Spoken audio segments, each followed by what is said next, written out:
కూరుస్తాడు. మనిషి తన సంతానం సుఖంగా ఉండాలని శ్రమపడతాడు మాధవ. సంతానం వలన సుఖపడాలన్న ఆపేక్ష ఎందుకు ఉండకూడదు? మనిషి తన సంతానం కోసం ఏది చేసినా అది వ్యాపారమా లేక ప్రేమా పార్థ?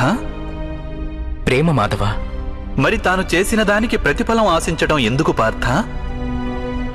భవిష్యత్తులో లాభం కోసం వ్యాపారంలో ఎదురు చూస్తారు, ప్రేమలో కాదు.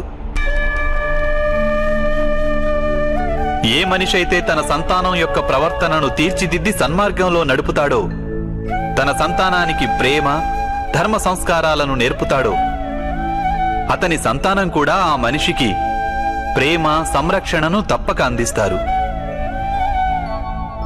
సంతానం చూపే ప్రేమ, ఆత్మీయుల ప్రవర్తన, వారు చేసే కర్మలు పార్థ.